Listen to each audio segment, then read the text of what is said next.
Assalamualaikum warahmatullahi wabarakatuh dan selamat pagi. Pada kesempatan ini kita bertemu lagi dalam mata kuliah pengantar. Pada kesempatan ini kita akan membahas tentang tahap perencanaan. Untuk itu mari kita ikuti presentasi dari teman-teman kita. Selamat mengikuti. Buat asumsi-asumsi mengenai masa depan dengan merumuskan kegiatan yang diperlukan untuk mencapai hasil yang diinginkan.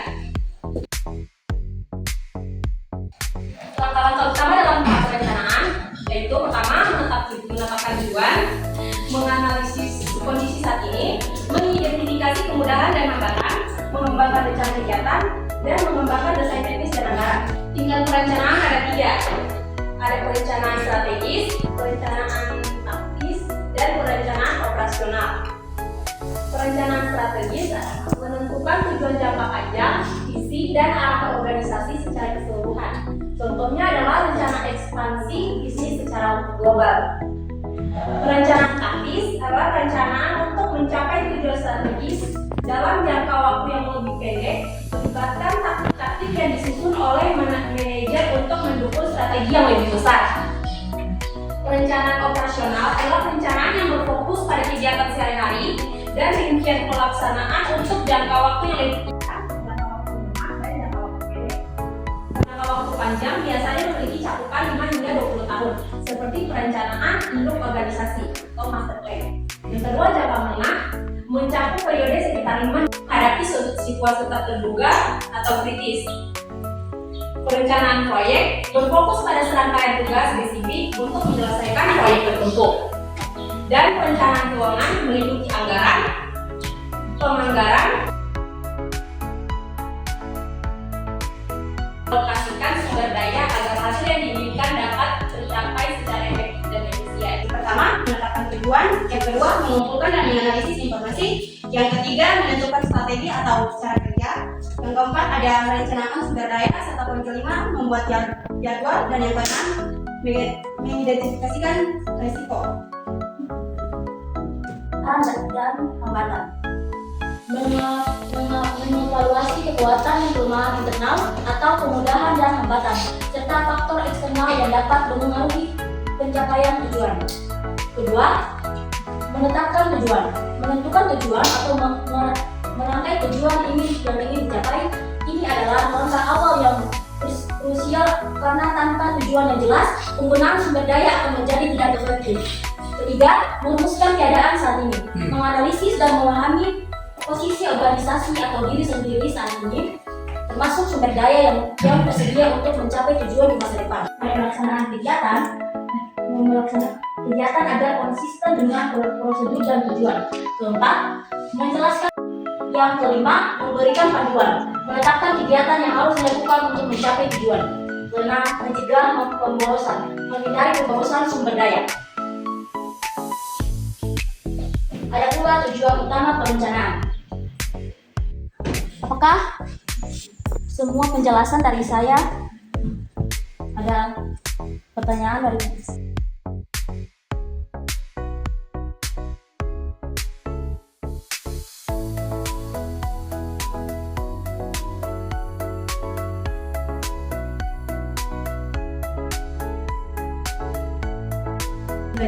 pertanyaannya, apa kelebihan dan kekurangan dalam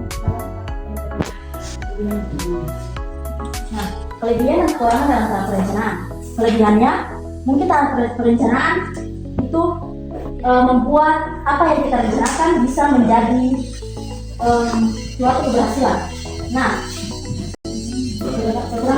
kekurangan mungkin dalam perencanaan itu ada kekurangan. Kekurangannya itu mungkin kita mengalami kegagalan.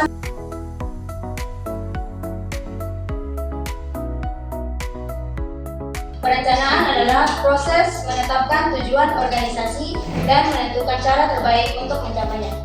Perencanaan menjawab pertanyaan apa yang akan dilakukan, bagaimana melakukannya, siapa yang melakukan, dan kapan dilakukan. Perencanaan adalah fungsi pertama dari 4 fungsi manajemen klasik. Tanpa perencanaan yang baik, fungsi manajemen lainnya tidak akan efektif. Ada 7 langkah-langkah dalam tahap perencanaan.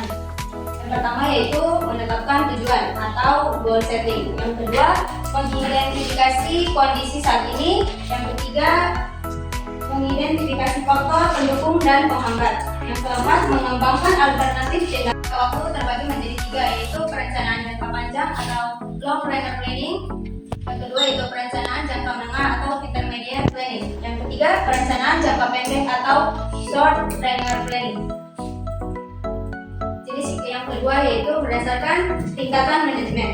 Terbagi menjadi tiga juga, yaitu pertama, perencanaan strategis atau strategi planning oleh manajemen puncak.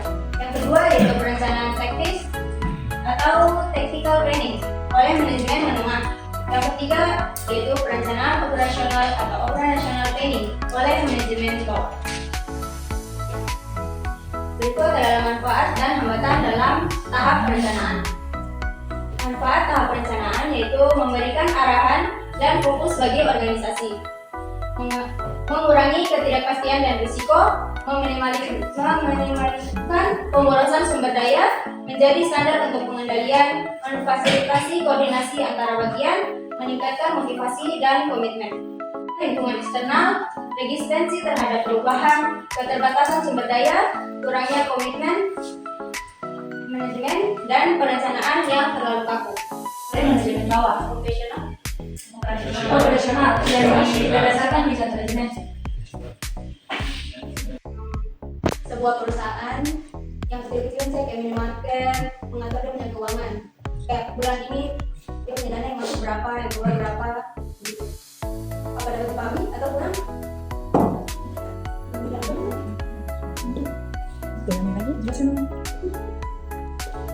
Perencanaan operasional itu kan perencanaan jangka pendek. Jadi kami merencanakan perencanaan untuk membangun ini minimarket gitu contohnya. Terus mencatat kayak sudah berjalan dia punya minimarket nih kami mencatat dia punya masukan, dia punya modal, keuntungan, terus pengeluarannya berapa sekian seperti itu.